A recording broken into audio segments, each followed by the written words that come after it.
We right. are live. Cool.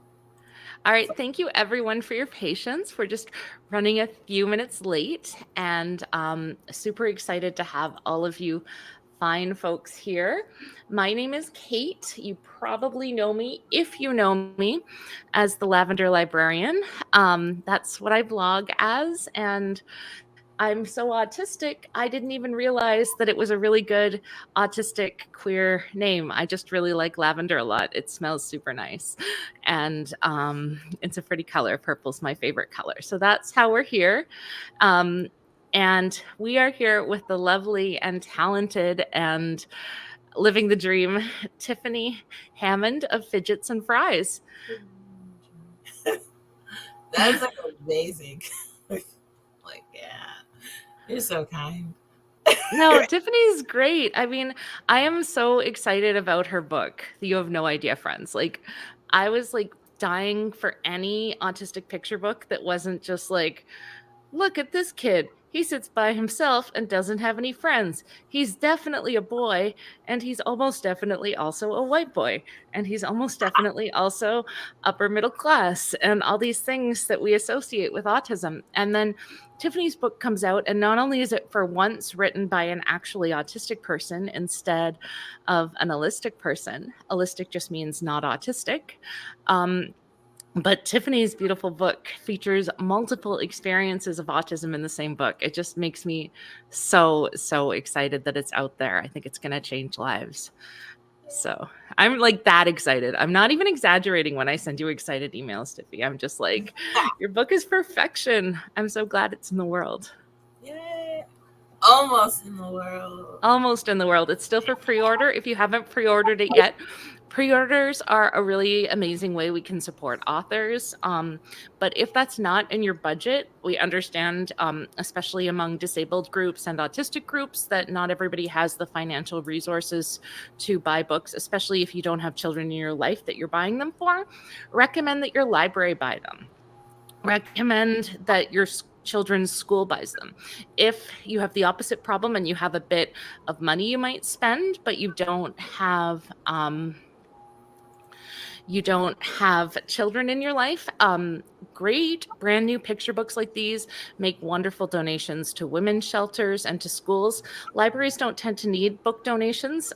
We appreciate the thought, but that's just not how it works for us. A lot of libraries, their books actually come pre-cataloged. So not libraries, but they're amazing for toy drives. So buy Tiffany's books for the people in your life. Tiffany, do you want to talk to us a little bit? Introduce us to the family that inspired your book. Oh yeah, oh crap, that's my family. Yeah, your I family. was thinking about something. Oh my gosh. So, there's four of us. So it's me, my husband, Hammy. I call him Hammy. Um, dang, I almost forgot my kids' names. Oh, Aiden and Josiah. Um, and the book is inspired by this massive amount of love we have for Aiden, and seeing how he lives his life every single day without speaking, and the challenges that he has, and how brave he is, and fearless he is, and unapologetic he is. And it just made sense to write this book. It was inspired by these no talk days my family has. That was inspired by my youngest, who one day said, how about we just talk like Aiden talks? And then it was just, we started doing them those days, and we started doing them around the house. And then we took it out into the like community, and then we just kind of like spread it further and further. And it used to be like a few hours a day, and then it Oh, was wonderful. I just want to stop you. I want to make sure that everybody understands. So, your oldest is non-speaking, correct? right. And your youngest is also he also has autism, and but he is verbal. Right. And so so it was your youngest idea. Like I I think I just need to really bring up how beautiful that is, because people have this totally misguided idea that there isn't empathy with autism, and it just is such a beautiful idea that your son wanted to show his brother that you could all I accommodate him. He's like, he loves his brother. It's like Yeah. a lot of what I do, a lot of what I share, a lot of like who I am, and offline and online is like inspired by like the relationship that I see that both of them have, and then like how they how they navigate life, you know, with this diagnosis, and how they like interact with each other and one another. And it's just, he doesn't really see it as, oh, I'm like caring for my brother because this is what I'm supposed to do, and then he just kind of just does those things. He just kind of like, uh I just let's just talk how he does. Like, he doesn't really like think about like how impactful that is or how beautiful that is or just whatever. It's just everything is just so like, it just made sense to him in his head. It was just like, well, Yeah. why don't we just talk like he do, like that, and just kind of, and that's just how he is. And when we're out in public, and those few times that he stands up to other people for his brother and stuff, he doesn't really like think anything of it. It's just like, it's just second nature to him. It's just, Yeah, that love is so much a part of him. He doesn't see how yeah, special it looks on the yeah. outside. And you can't really tell him, like, oh my god, I'm so sweet. And he just like, he just stare at you, and he just like, ugh.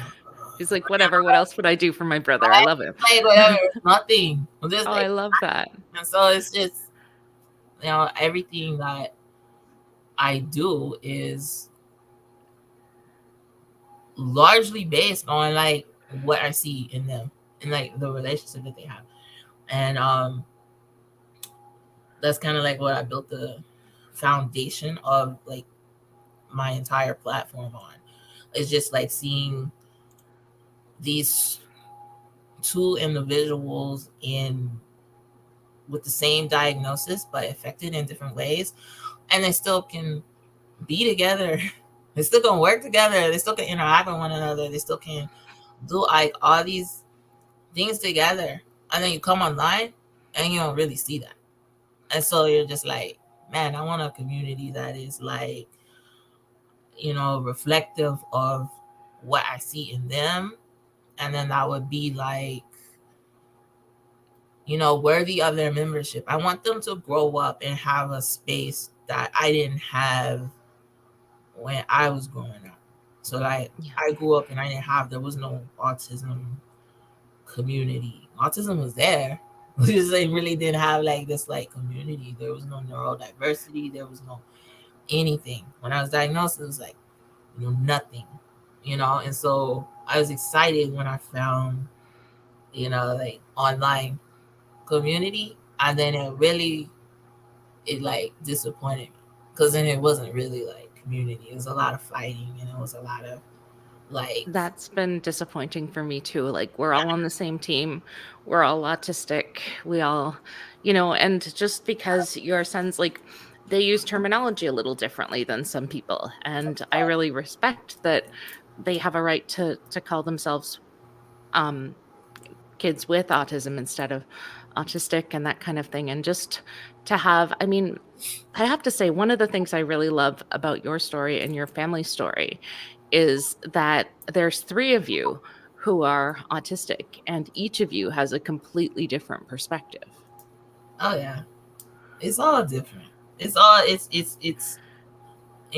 youngest is, he's like, holy person first. That's just what it is. And it's like, he knows he knows his diagnosis. He's known it since he was like 6.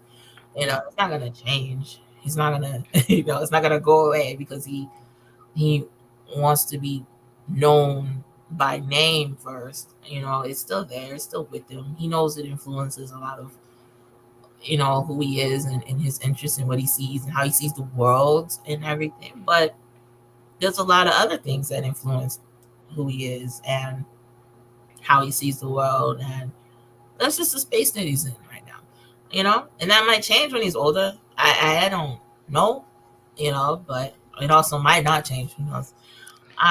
And then my oldest, we use both with him because he hasn't expressed a preference yet. So you know, Yeah. kind of like, you know, one day I'm like, you know, this is, you know, I might be like, okay, this is my son and he has autism. Another day I'm like, this is my son and he's autistic. You know, like when I wrote the book, I put autistic in there, and so you know, and one day when he's older and he reads the book and he's like, this isn't really how I identify, mom. You know, then I'm like, oh, that's something I have to deal with. You know, when he's older, like with my feelings surrounding, you know, um, referring to him as something that he didn't want to be referred to. I don't know yet, so I use both. You know, and me, honestly, I'm Yeah. more like Aiden. Like I just use both. It depends on what I'm doing. Depends on my mood. Depends on the situations I'm in, the circumstances that is like coming at me at the time. It like Yeah.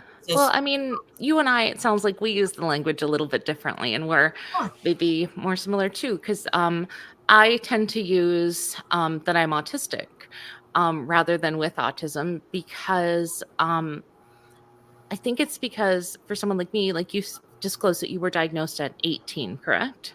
right, So we didn't know we were autistic our whole lives. That's like for me, I was 35. It was only 2.5 years ago that I found out I was autistic. And nobody knew I was autistic and nobody ever recognized the autism that had different needs. And I think it's very different for a child who might be seen as autistic first to want you to get to know him. But I'm saying, don't forget this part of me. And he's saying, don't forget the me.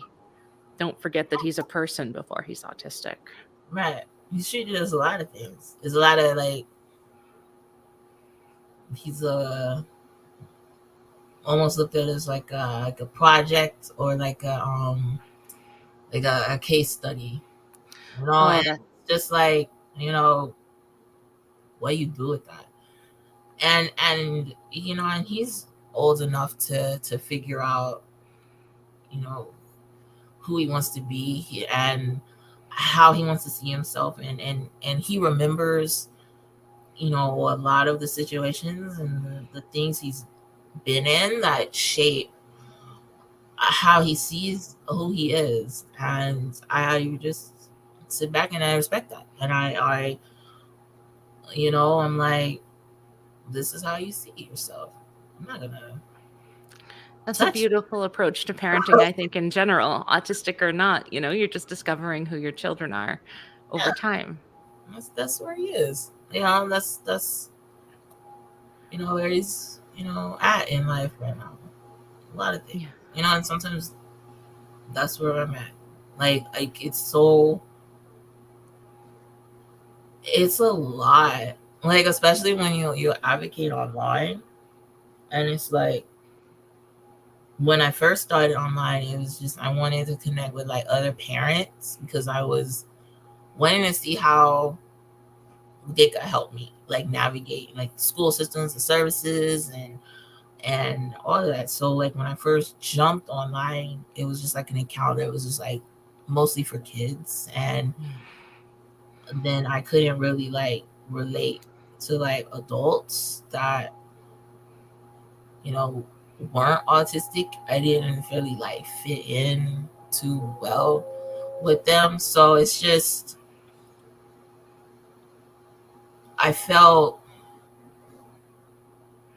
like I needed to change my approach and how I, you know, so when I hate saying like rebranded, but whatever, that's what it feels like. You know, when I came back and I changed how I wanted to um be here, I knew I didn't want to be just a parent and just, you know, autistic. I wanted to be like all of these things in one because I feel like I'm all of these things. And sometimes even now I can find myself getting so lost in, it's just autism all the time.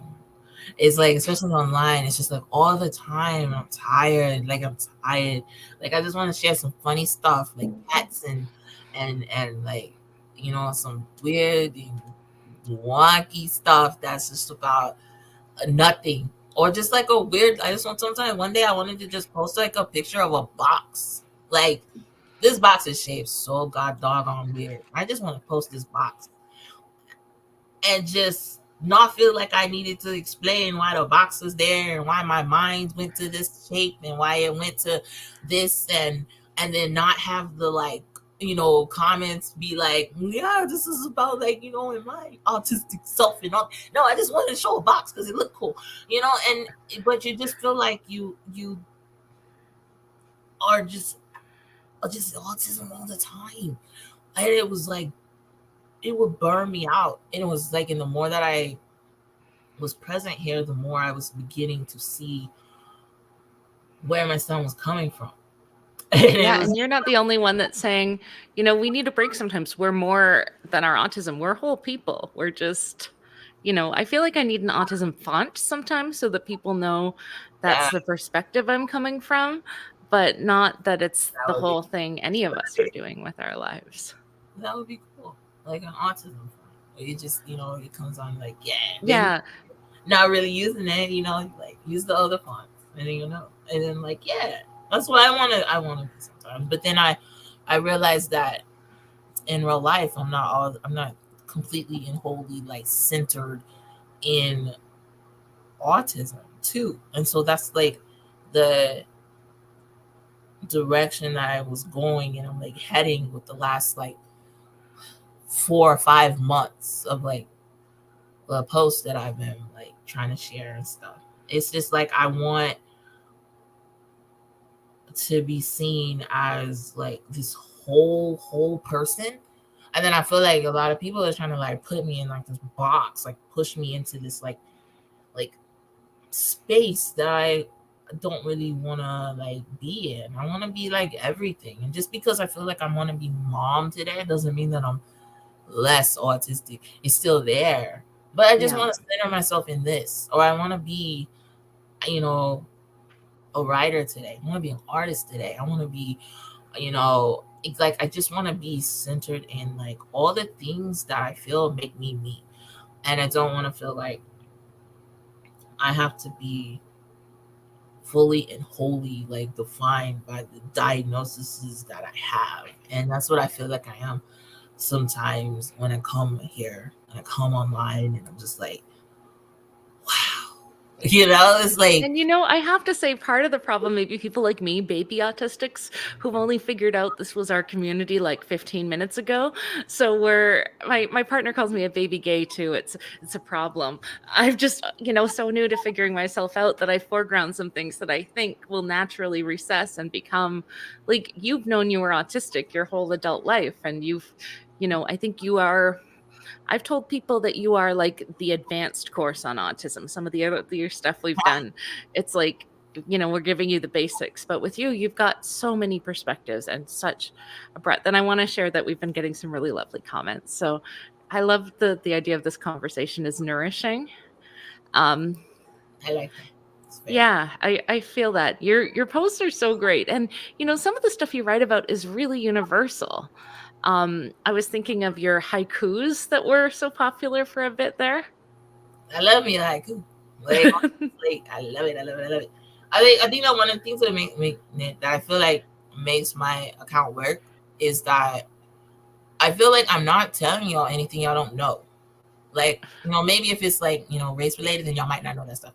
But the other stuff, most of the other things, I feel like I'm telling y'all things that y'all don't know. But it's like you almost, when you come onto here and you're like inundated with all of this like noise and stuff, it's like you almost forget. So like you almost forget you're a whole person. Like you almost forget that you feel this way.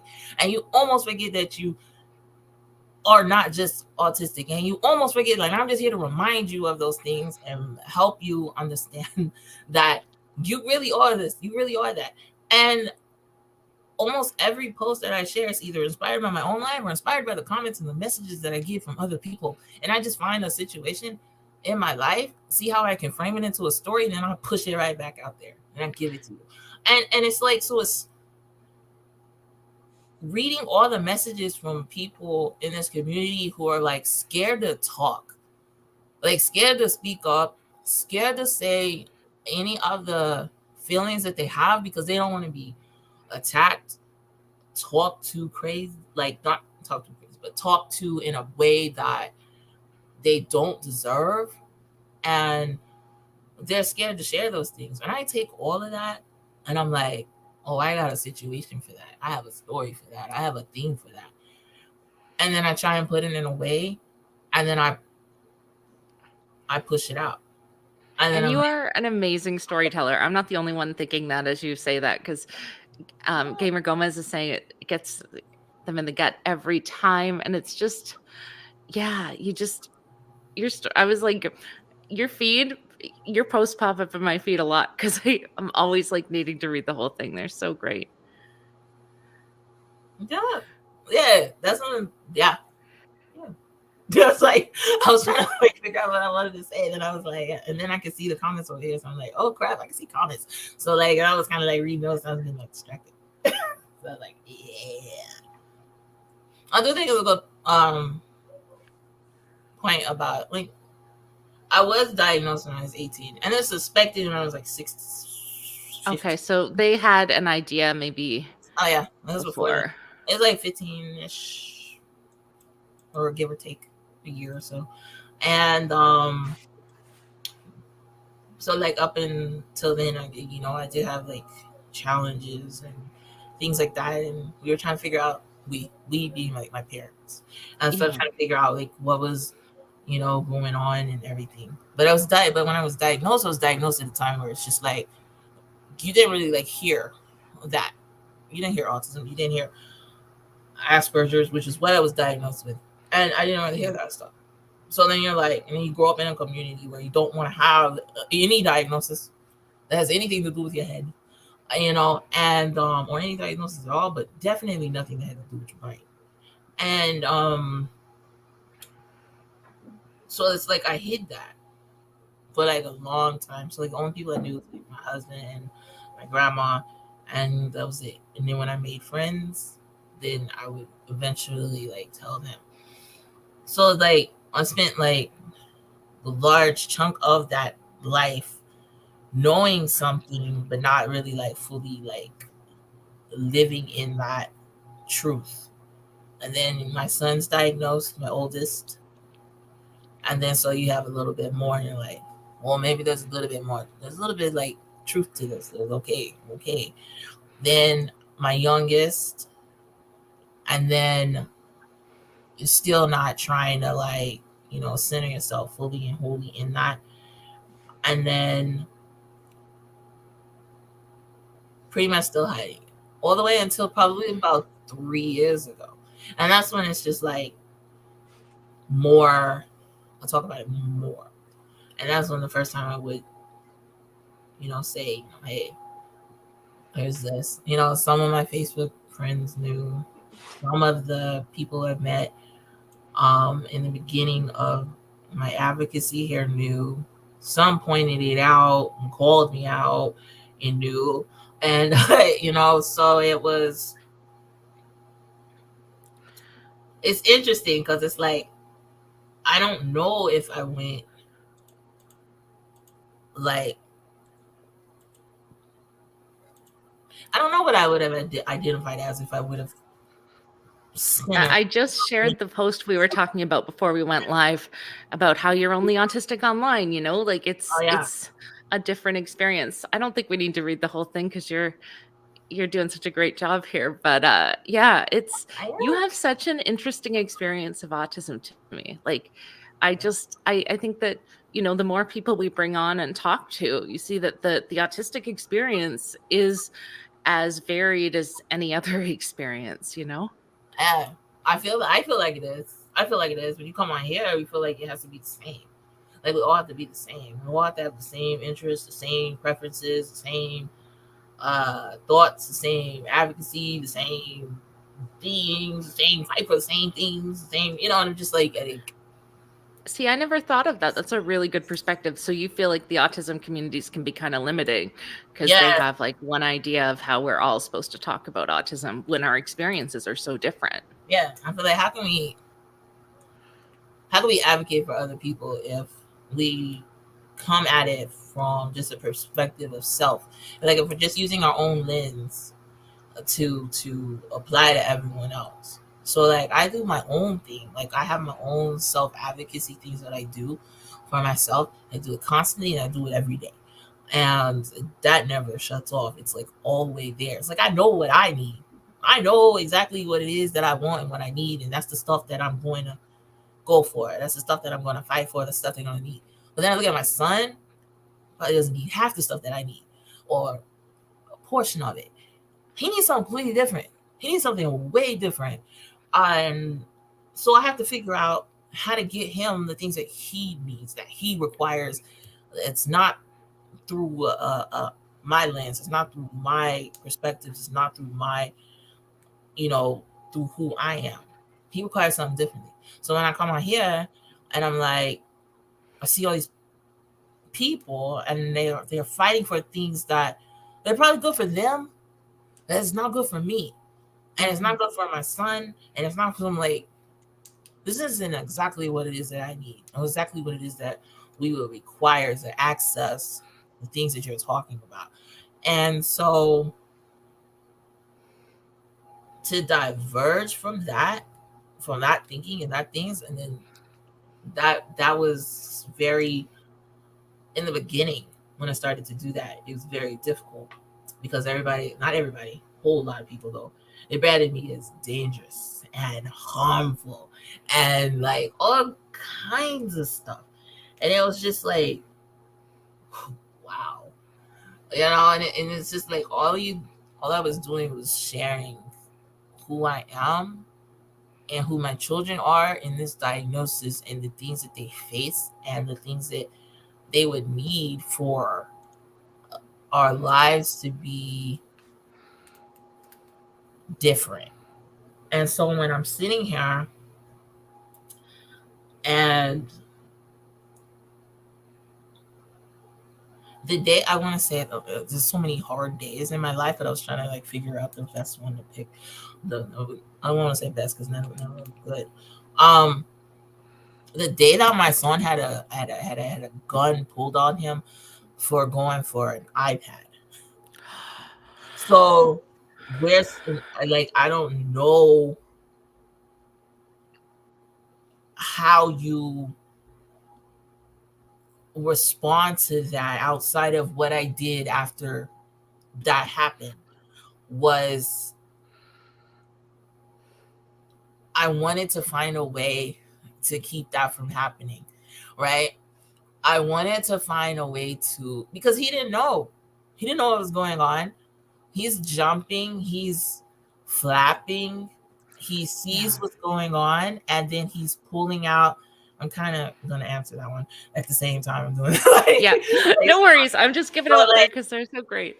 So when he's doing that and he's flapping and he's jumping and he's stuff, and that's looked at, the officer looked at that as like, this is threatening to him.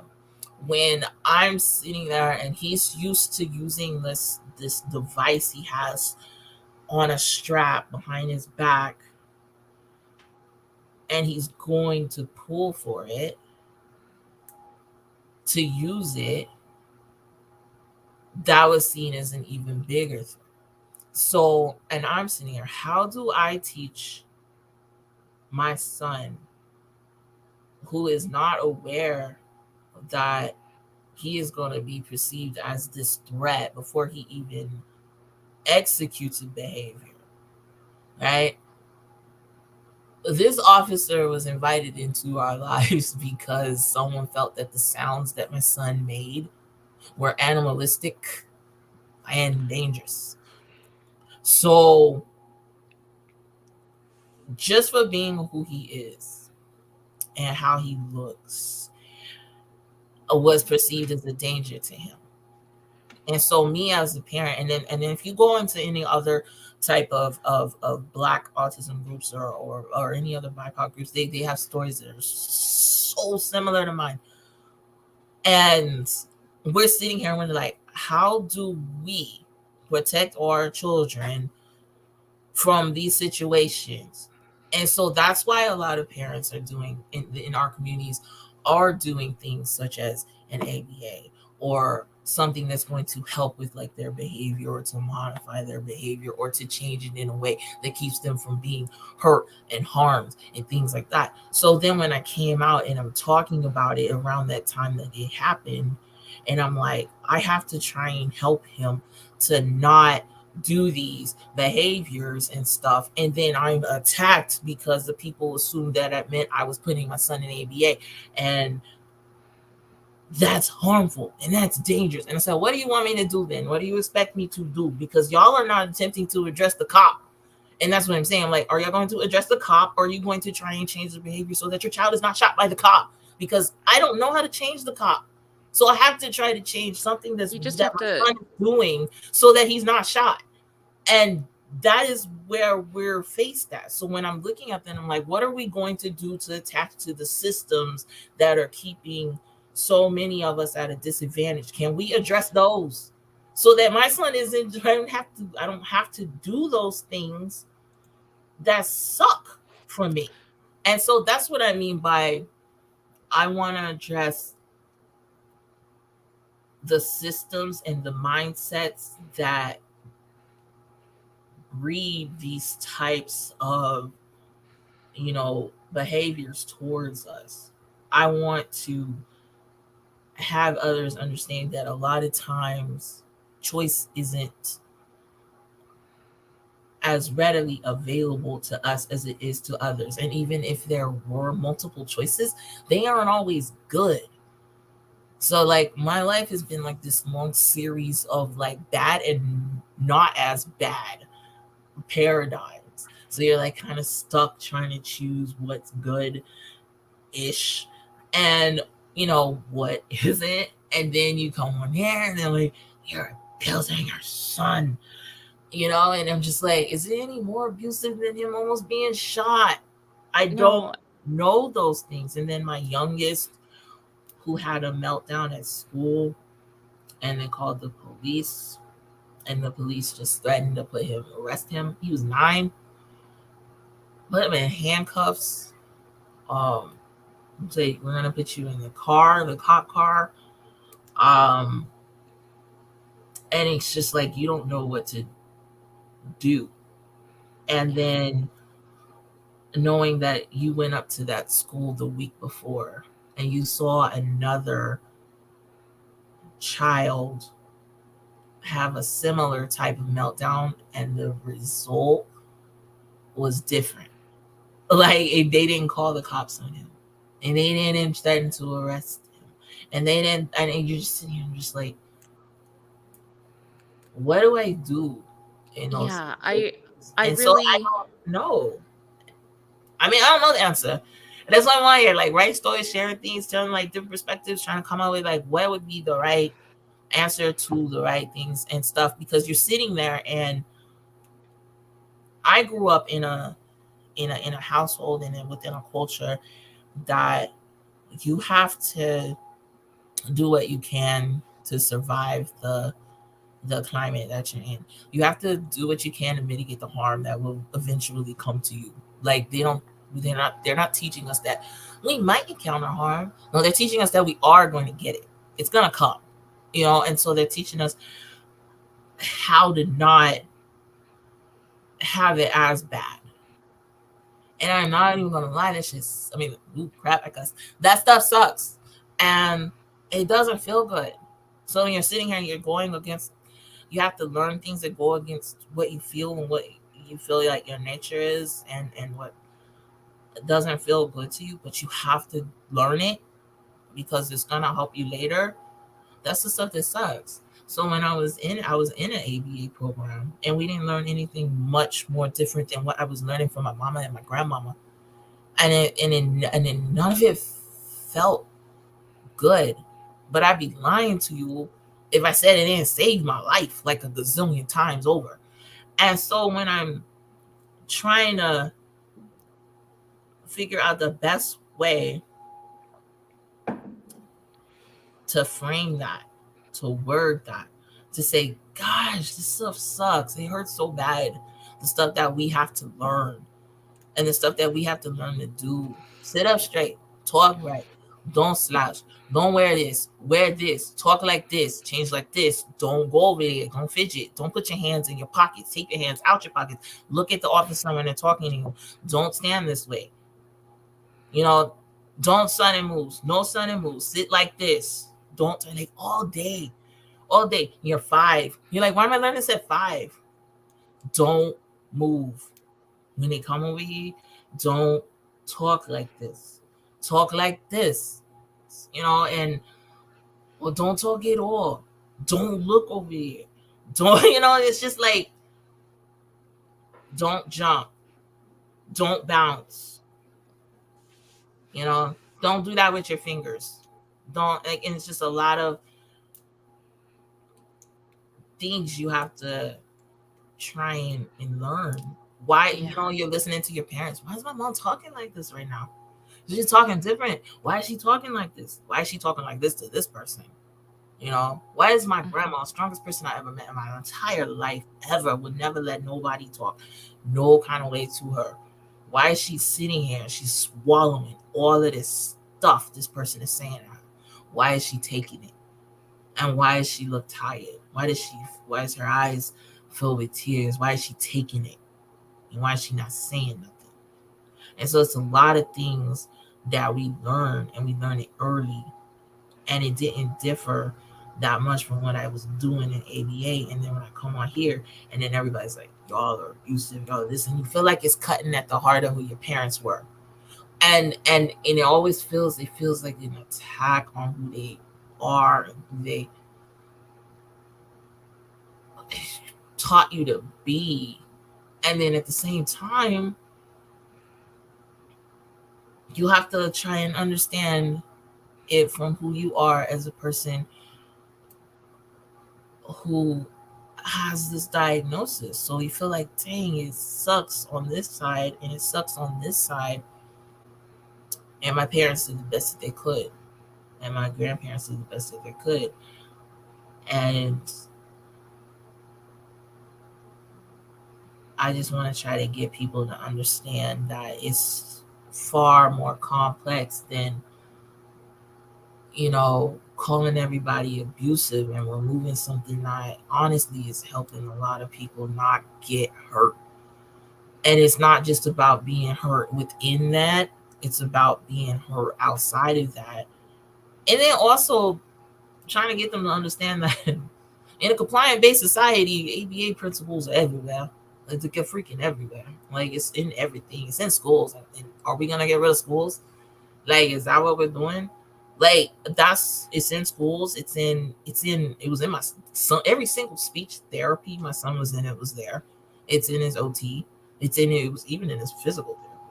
It's everywhere. It's like, it's so intertwined within what our society is and what it represents that it's going to take a monumental effort to feel as though it'll be eradicated. So when I'm like, is this something, when someone asks me what it is about the advocacy that's centered on within this community that doesn't feel advantageous for me, it's something like that. Yeah. Because it's a symptom, and we need, like, it needs to be gutted at the root and destroyed. Yeah, I'm seeing that in the comments, burn it all down. But I mean, the problem is that you still want to keep your boys safe tomorrow and next week, and most definitely tomorrow, next week, the rest of their lives. And I'm not gonna be here for the rest of their lives. And so it's just like it's trying to balance teaching them to navigate this world as it currently is, and also try to make it a better place, so that other, you know, everything that I'm doing right now, I know it's not gonna like make the types of changes that I feel that would be required for my sons to grow up in a world that was completely safe and completely a beautiful place for them, you know. But I feel that it can chip at it. It can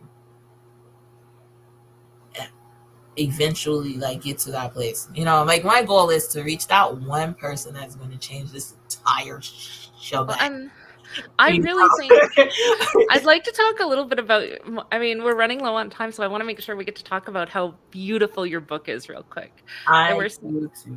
because I don't think there's any better way to reach. I mean, I'm biased because those of you who know me know that I am a children's librarian, so like the best books to me are for the under fives. And I just yeah, we're hearing people just saying they love your book. Um That's awesome. I love my and book too. I love your book and I love no autism books. I said that earlier. But I people would be like, "Can you recommend a good book, picture book about autism?" And I would say, "Not really. No." And there's a couple now. I didn't mind one called I Am Odd. At least it was written by an autistic child, but it was still written by an autistic um little white boy. And I think we need, representation of everything other than that more than we need that right now, just because as much as those voices are important, they're a small one in the conversation. And we're kind of looking at a choir right now that's made up entirely of one group. And we need all the voice types to have a good harmony.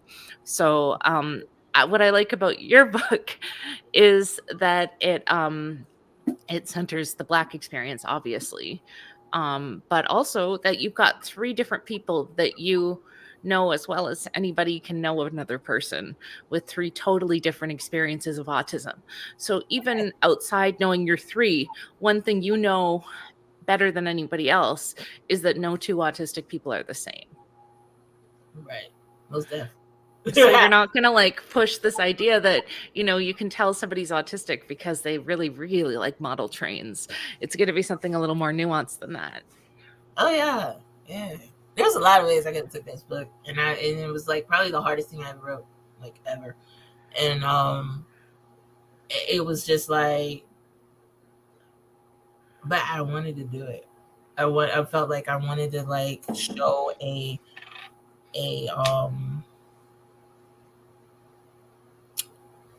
I wanted to show a side that isn't often like represented.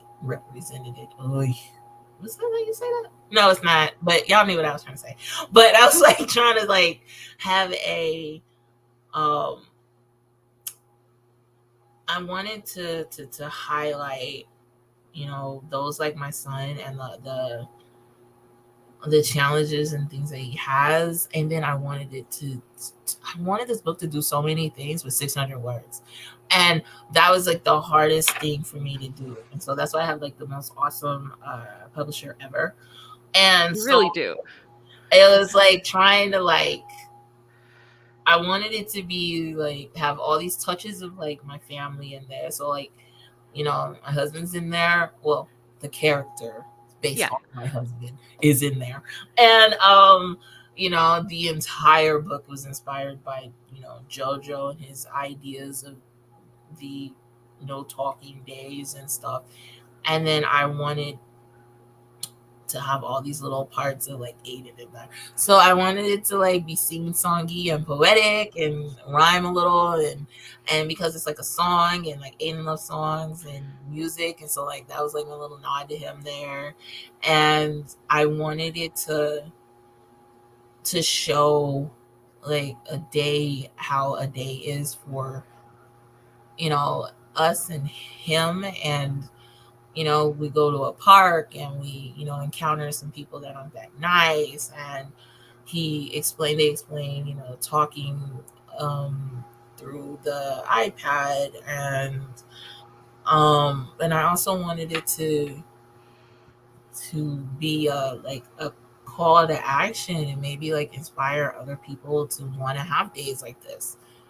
And, one is get like just a small like glimpse of what it's like for someone like Aiden to like exist every single day and not speak, and see how that, you know, that feels, and take it out into your community and do it there, do it at your grocery store and your library and your museums and wherever you go.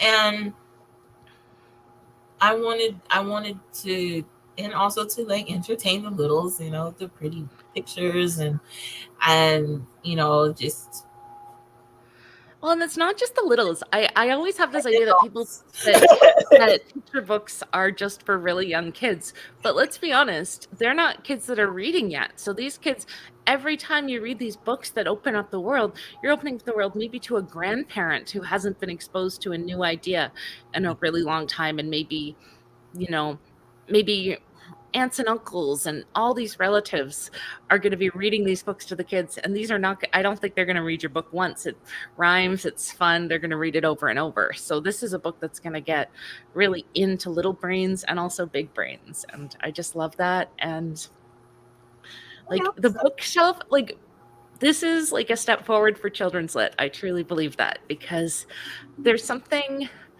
more universal in the specifics too, right?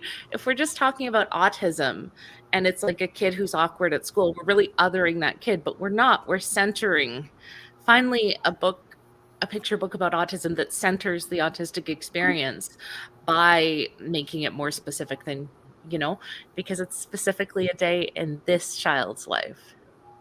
Yeah, it's a day with him, centering who he is, how he communicates, and the tightness in the bond that he has with his mom. And it's like an invitation for his mom to enter into his world, because he's always spending time in ours. He always has to move about through, you know, our world and do our you know, and it was like also the aspect of like control and stuff. Like when you think about it, like there's so many like non-speaking people, not just those who are autistic, but you know, non-speaking in other ways, like for whatever reason, that they lack a lot of control in their lives, or they feel as though they do.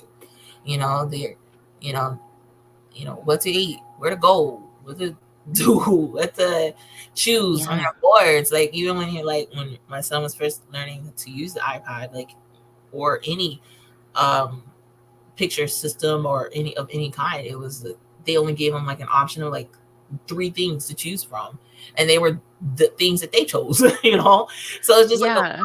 like a lack of like control and things like that. And I wanted, you know, to show that this was the mama entering into his world. She's going to not use what comes natural to her. She was not going to use speech. She was going to drop off into like into his world. She was going to center around, you know, him, and she was going to go out and she was going to model that for everyone that was around her and everyone that she encountered and everyone that she saw, even when they made her mad. And that's like a lot of the things that they happen when I do it. When it's so hard when you first start to do it.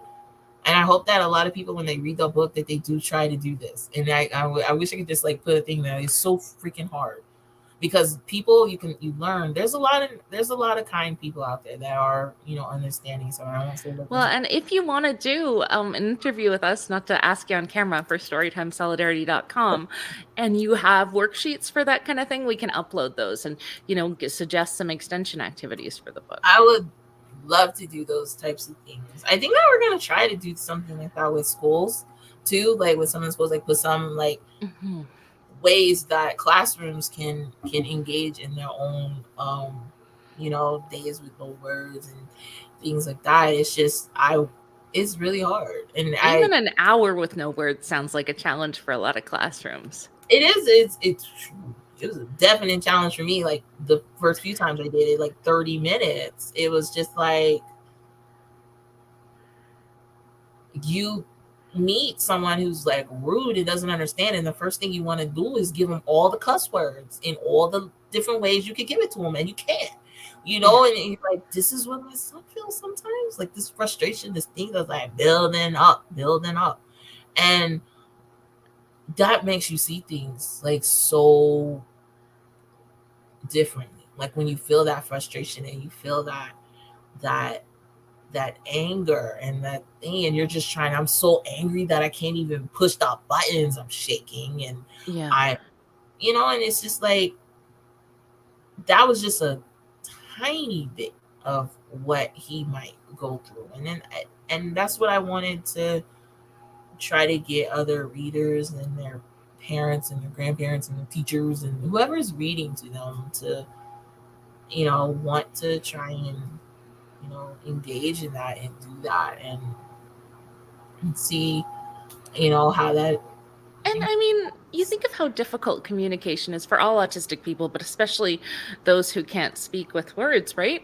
And you imagine, of course, you have meltdowns. What would be more frustrating than never being able to communicate without a mediator, even if you've got, and even the iPads and all of that, that's a relatively new option, right? Like, Pretty much like the when my son was introduced to it, he was 3, and they had Proloquo on it.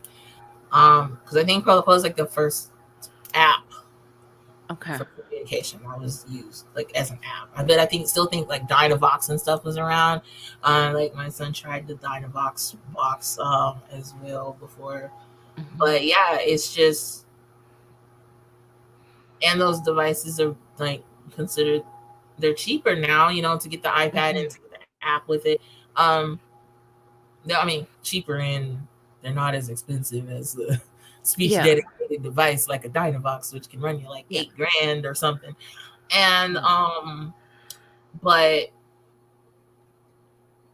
even with a lot of insurances starting to cover those now, iPads and apps and stuff, it's still very hard for families to get them, and and Yeah. very challenging, and very so it's got a lot of work to do. We got a lot of work to do, and I wanted to just find a way that I can, you know, try and open the world up a little bit to, those like my son, and give them a way that they could also help too, where they didn't have to feel like, because a lot of times a lot of people are like, I don't know what to do. I don't know how to help, but they want to help, but they don't know how. And I wanted to write something that I could give people a way to actually feel like they were helping, like encourage your classrooms to do these days, do it in your communities. So like the more people that are, doing this and requesting that other people do the same, is that's a beautiful thing. Yeah.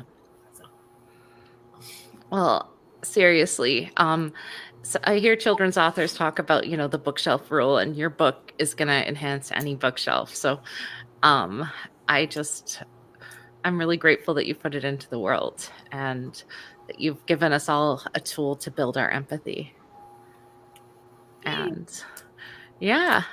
So, I think we might have time for some questions if we've got any questions here, but we're just about running out of time. So, people are asking, is your book available in the UK? Yes, you can get it. It's Amazon UK Okay. has it, and then I believe the Book Depository has it. The Okay. Suppository has it, and then I did put up a few other bookstores in the UK that have it as well on my pre-order link thing. So yeah, Awesome. Yeah. Like if you've got kids in your life, buy it. If you don't have kids in your life, buy it for other for a people. toy drive. Great for those, or a shelter. Family shelters are great places to donate good quality picture books. Again, if you don't have the money, recommend that your library buy it. Those are real sales that go to the authors. And once you do get to read the beautiful book, make sure you leave a lovely review, because anything that's even remotely controversial will get some mean reviews for no reason. So we want to make sure that they get the good, real reviews. Um, Definitely, when you get it, review it. Yeah. Get it when you review it when you get it. It's a great book, and I couldn't be more impressed with the depth of the autistic representation and the like it's so nice to get an autism book that isn't just an autism book trying to explain what autism is the whole time. That's where I feel like it's more universal. Like it's a day in the life of a unique family. And there may not be that many families like you, but there are families like you who will see themselves reflected, probably who haven't seen themselves anywhere. And there's the old saying in libraries, I can't remember who to credit right now, so I won't. But it's mirrors and windows, right? So for not a ton of kids, these are going to be mirrors. But those kids didn't have any mirrors before, so they really need them. But for other kids, this is going to be a window into a different world. And here I am, I'm autistic, and it was nothing like my experience because we autistic people, we're really, really different from each other, and that's okay. Yeah. You're getting so many thank yous here. Yeah, and I mean, I really love too that you've got that perspective. I realize a lot of parents of autistic children are also autistic because genetics, but it's also great that you share that your experience of autism is very different from your children who are different from each other. And I thank you so much for putting your book into the world. And I thank you everyone for joining us. This was a great chat, and I think we're ready to end the broadcast. Thank you for joining us. Thank you so, so much, Tiffany, for your book and for all your advocacy work. It's just wonderful stuff. Thank you. Thank you. Thanks.